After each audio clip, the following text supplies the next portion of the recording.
Salut la compagnie, c'est Jules Melon et aujourd'hui dans un procédé critique à la sortie du cinéma dans la Melon Mobile, je vais vous parler d'un film français sorti cette semaine en salle, Le Principal, troisième long métrage de fiction, si je ne me trompe pas, de Chad Chenouga, mais le premier que je vois de lui, et avec au casting Monsieur Roche Dizem, qu'on ne présente plus dans le rôle principal.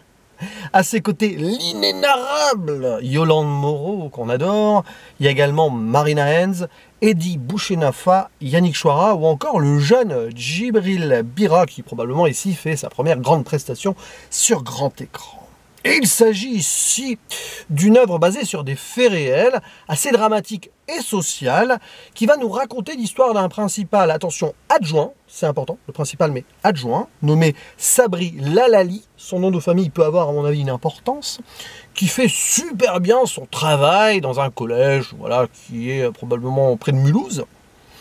Sa collègue, la principale, jouée par Yolande Moreau, qui s'apprête à prendre sa retraite, est très contente de cette collaboration. Tout va bien, sauf que il y a un léger potentiel problème quand même.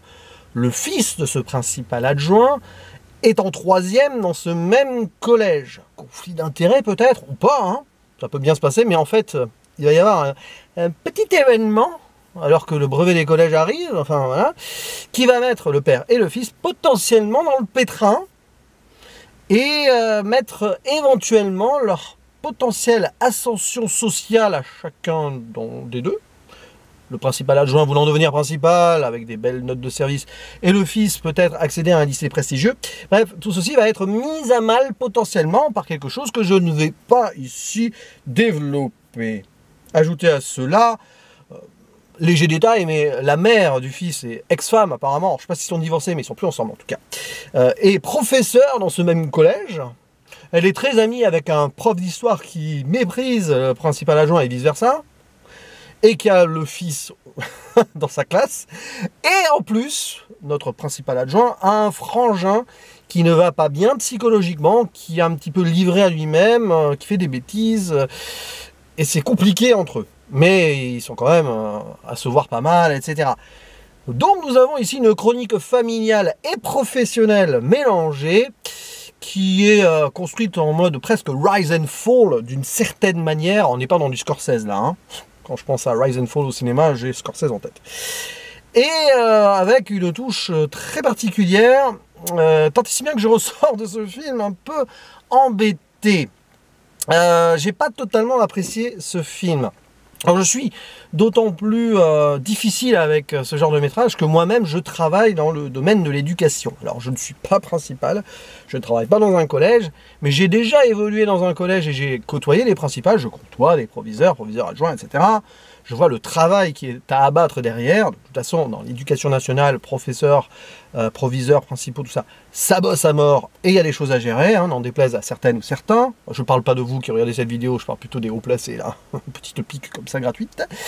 Et là, c'est plutôt bien documenté, il n'y a pas trop de soucis là-dessus, le fonctionnement d'un collège et tout, mais c'est pas ça, ce qu'on voit pas trop, c'est surtout que j'ai un peu l'impression que le film s'installe dans un faux rythme parce qu'il se veut, et c'est vraiment à juste titre, très psychologique, surtout centré sur le personnage Roche Dizem. Et c'est normal parce que c'est un grand acteur qu'on a vu dans de très bons films récemment. Il y a même eu une bonne réalisation de sa part l'année dernière, j'en avais parlé sur la chaîne, les miens.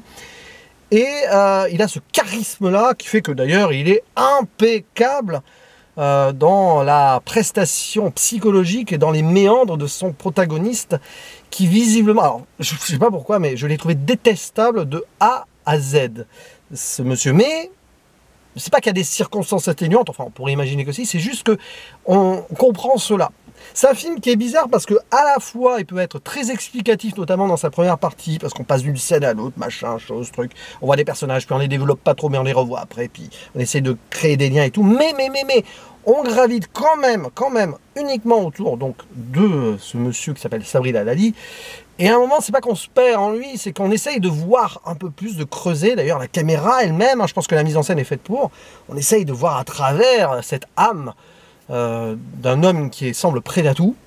Et pour quelle raison? Alors, c'est plus ou moins expliqué, mais bon, à certains moments, ça manque de coffre et ça manque peut-être de distance sociale ou de profondeur sur certaines choses. Et il y a des moments où j'ai trouvé ça un poil dérangeant dans le fait qu'on reste un petit peu trop comme ça, tout en n'essayant pas d'expliciter peut-être les origines du mal, si vous voyez ce que je veux dire. Alors, oui, il y a des choses qui sont intéressantes dans la mise en scène et l'écriture, puisque Chatchenouga coécrit son scénario, c'est de faire des références à la littérature. Alors c'est un petit peu intellectuel peut-être, tout ça, parce que avec sa collègue principale, notre principal adjoint, ils s'échangent des bouquins et ils en parlent.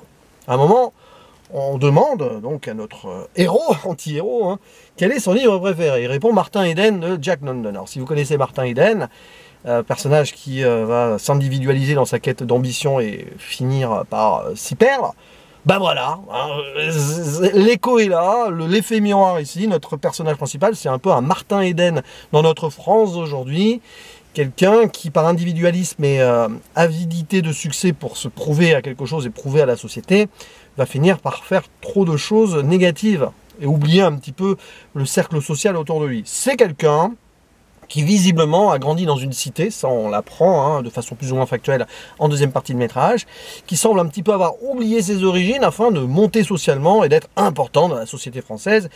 D'où la personnification du frangin qui lui est resté à quai parce qu'il n'a pas pu avoir cette possibilité-là, hein, problème psychologique, le pauvre.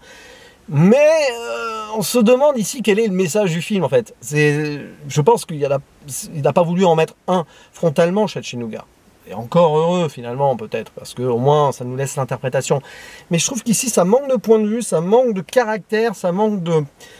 Tant qu'il y a de frontalité politique si on veut dénoncer quelque chose, tant et si bien qu'on se retrouve avec un propos parfois cynique et on se demande si c'est pas juste gratuitement présenter ici quelqu'un qui est devenu méchant par ambition. Ok, super, mais il faut quand même y aller plus loin là.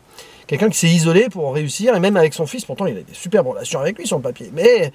À un moment, ce qui va se passer entre le père et le fils, quand même, j'en dis pas plus, mais j'étais là, j'ai sorti une insulte dans ma tête envers le père, quand même. Moi, je trouve ça dur, je trouve ça presque absolument incohérent sur le moment. Je me suis dit, mais par quelle cohérence on peut en arriver là? C'est son fils, quoi. Bon, il s'avère que l'histoire se termine d'une certaine manière et tout, mais quand même, le gars, il s'est totalement aliéné par ascension sociale, par besoin d'aller le plus haut possible, et il semble ne même pas s'en être rendu compte. Alors, le frère est là pour montrer qu'il a laissé un peu tomber peut-être sa famille, son ex-femme potentiellement aussi, mais je trouve que les personnages autour de lui finalement ne sont pas assez frontales et il en prend peut-être pas assez plein la gueule, notre héros, sauf à un moment précis, mais encore ça vient de l'extérieur. Et puis bon, ouais, il y a aussi un petit moment où on essaye de dépeindre la cité et tout ça aussi, ça reste en surface et ça en est un peu embêtant quand même. Mais je vais pas rentrer dans les détails pour pas spoiler et pour pas trop non plus, voilà, parce que bon, c'est comme ça, c'est le point de vue d'un metteur en scène, d'un artiste qui a écrit et tout. Ça se respecte, mais je suis pas trop en adéquation avec la façon dont c'est montré. Tout simplement. Après, Chatchenouga a voulu beaucoup mettre de lui, par exemple, l'histoire du frangin, c'est un petit peu la sienne. Les faits divers sont réels, ça s'est vraiment produit. Alors, je ne sais pas si ça s'est fini pareil, mais c'est là où on met en place le potentiel conflit d'intérêts quand dans une maison comme l'Éducation nationale, vous avez à la fois le chef de l'établissement et le fils dans l'établissement, ça peut poser des problèmes, mais bon, heureusement, à 99,5% du temps, il n'y a pas de souci, hein, logiquement. Et donc, ouais, il y a un petit peu tout ça, mais on est toujours à la lisière de la surface, et la seule profondeur qu'on essaye d'avoir sur un personnage principal qui est quasiment insondable.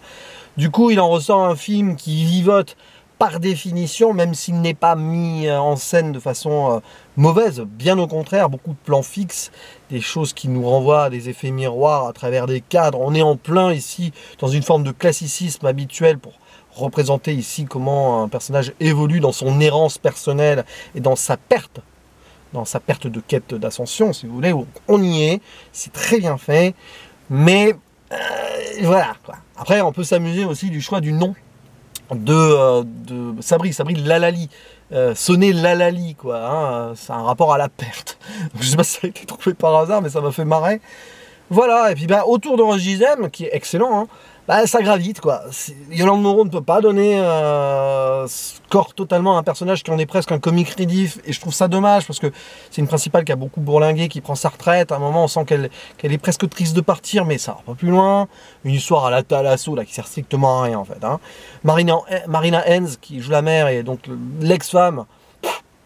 Figuration, le frère à la rigueur, voilà, et encore on aimerait bien peut-être plus creuser certaines choses, mais c'est vrai qu'il y a des moments où c'est déchirant avec lui.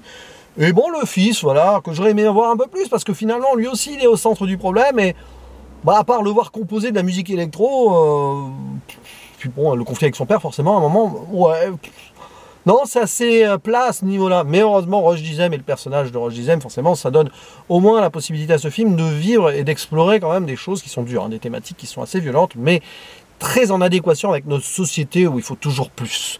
Voilà, la quête du chiffre, la quête de l'absolu, du succès, mais à un moment on s'y perd et à quel point et à quel prix surtout, voilà, surtout dans ce milieu-là. Donc, ma foi, pourquoi pas, mais ça restera pas un film qui marquera les annales de 2023 à mes yeux, c'est dommage. Cependant, je disais, comme d'habitude, il est très bien, voilà. Donc je vous conseille éventuellement d'aller voir le film si ce genre de thématique vous intéresse et si vous aimez évidemment cet acteur principal, tout simplement pour le reste. Voilà. Allez, n'hésitez pas à dire en commentaire ce que vous pensez de ce film, le principal, et on en discute. Quant à moi, je vous dis à la prochaine. Ciao!